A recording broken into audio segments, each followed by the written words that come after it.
Good morning. That frog is not going away. Good morning. Happy Friday. I might ramble for a little bit until I come to my point this morning because I have like all this stirring of like what I wanted to say, but it hasn't come into a form all the way.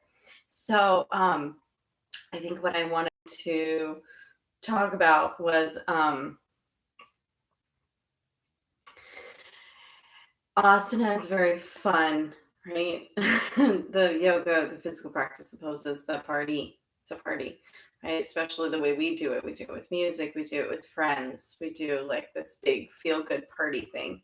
Um, and that is awesome. And I know I could use a party right now. So there is nothing wrong with that joy of a party.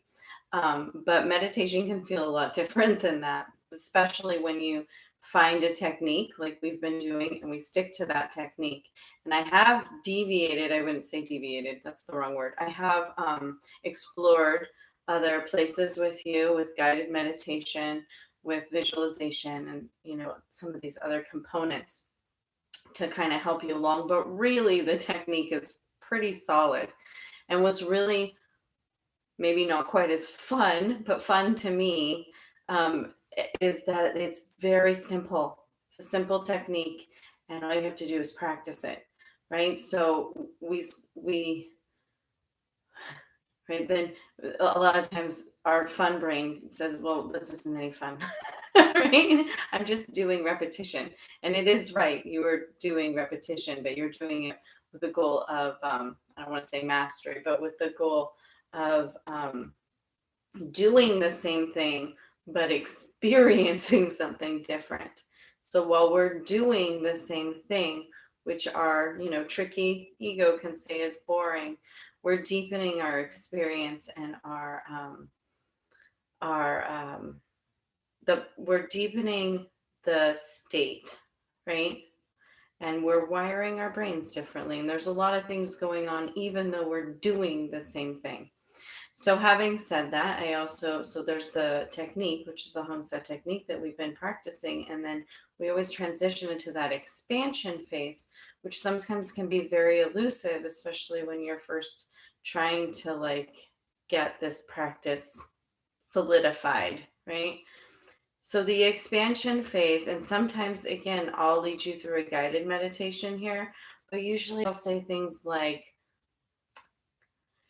I'll name a divine quality or like peace or joy, or I'll pick out one of these things, and then I'll say feel it, and then I'll say become it. It's usually something like that I say, right? And for some of us, we're like, yes, I just got absorbed into that feeling. That's really incredible, right? For some of us, that's a lot more. It's just too. It's just too out there, right?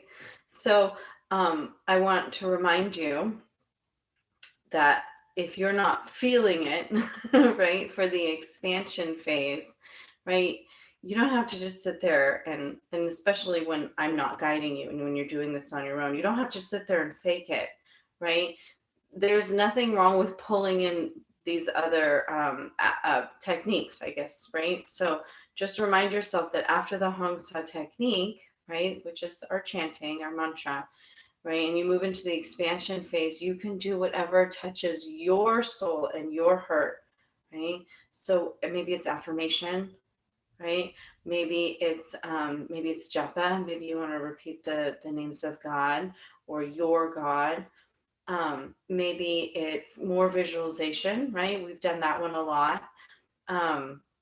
Maybe it's singing, right? Maybe you want to sing a hymn, right? Or any of these other things that call to your soul that make you expand into something that you identify with more readily.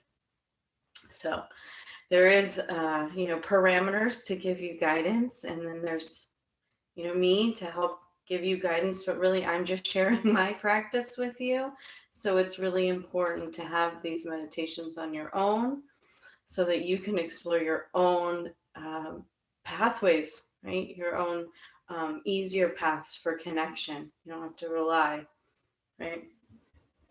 Okay, so then we'll get started, right? So here we go. Right, coming into your body. And we'll come into our double inhale, double exhale, our tense and release, right? Tensing and releasing. Right? Finding that vibrancy, that strength, that power, and that release of tension.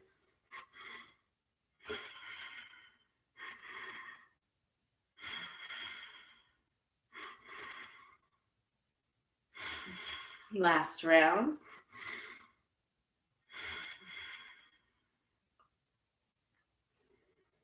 Right, we'll try to settle down and let go of all those words in our head and just calmly find the breath.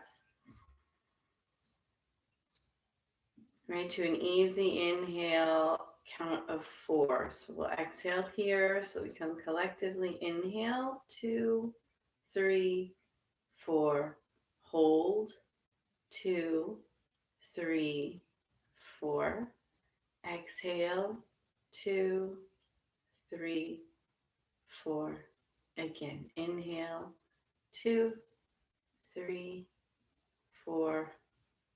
Hold, 2, 3, 4. Exhale, 2, 3, 4. On your own.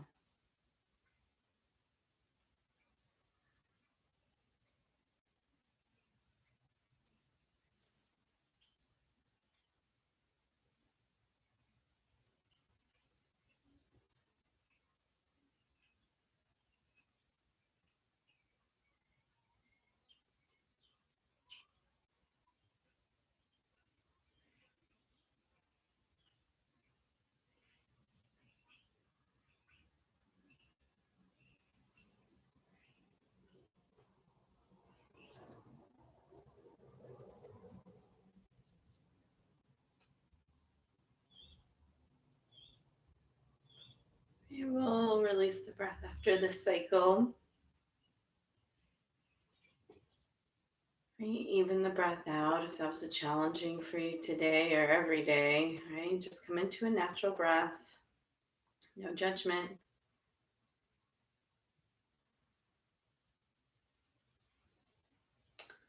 Just practice, right?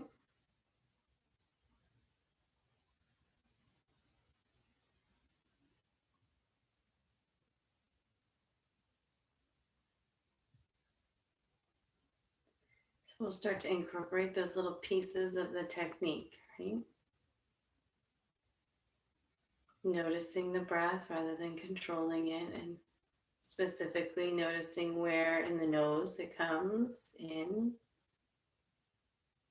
and where you sense it releasing.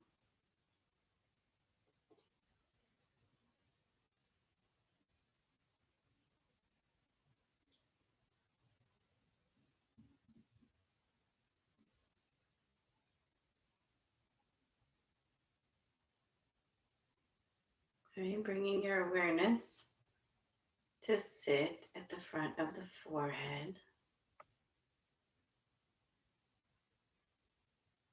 Right, you can still bring your awareness to the prefrontal lobes and your focus, that soft focus, to where the breath draws through the nose. You can maybe do that by imagining that the third eye is just watching, right? Observing.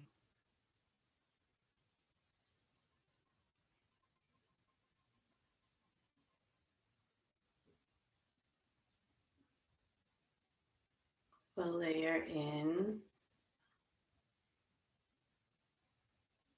the Hong Sa, inhaling Hong, exhaling Sa.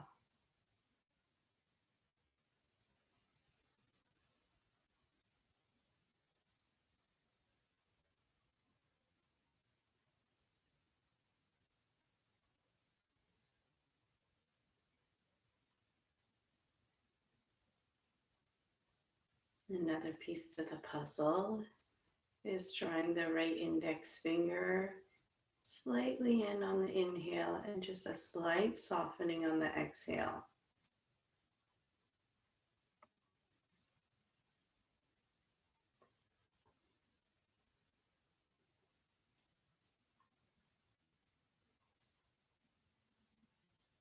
We recheck our posture, our muscular tension, our emotional level, stress level.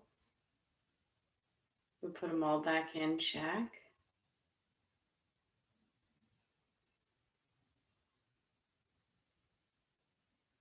And forever we just practice.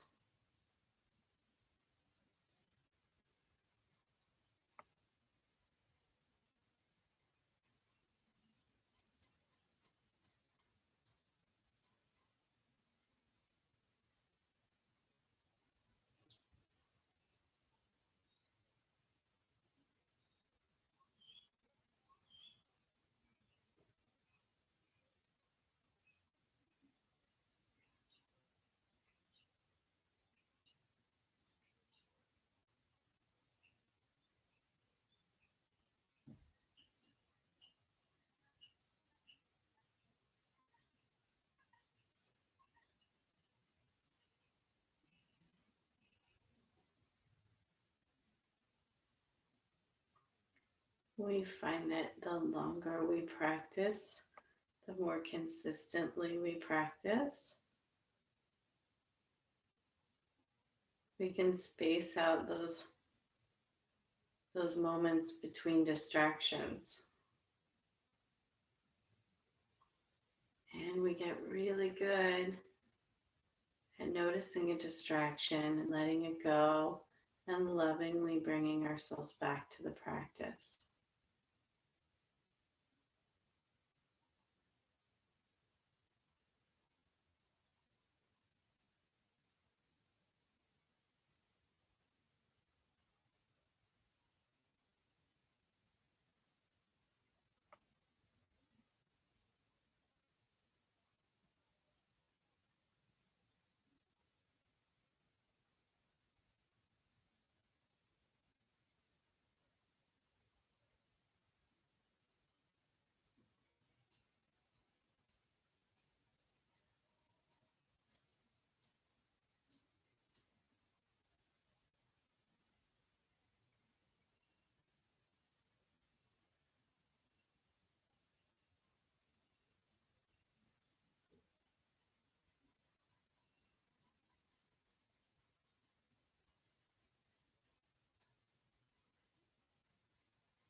We'll take our soft inhale and our little 3-part exhale.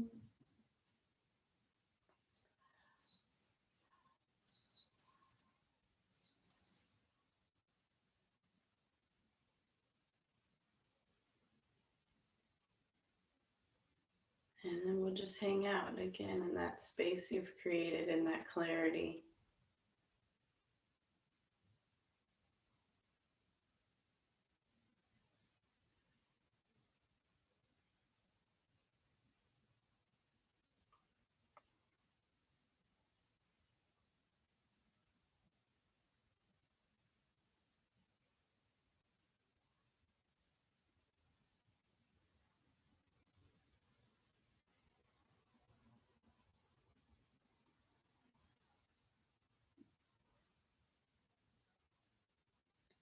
And sometimes in that space of clarity and openness, ideas or resolutions or very helpful things will spring forth.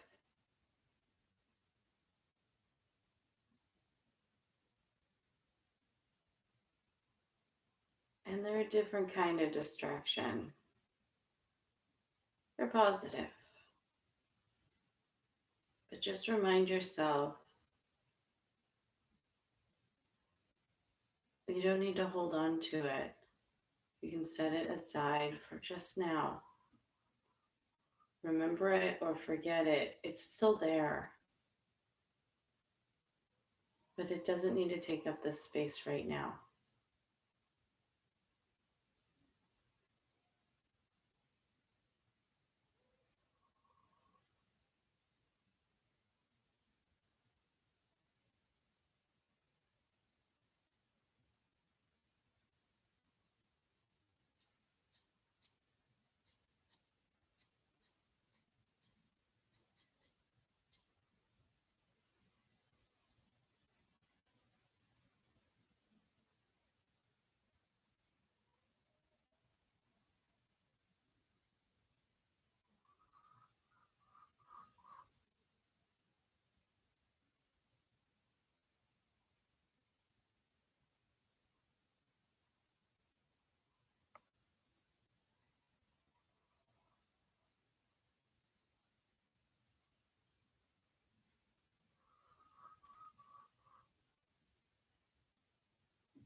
We'll go ahead and come back with some full breaths.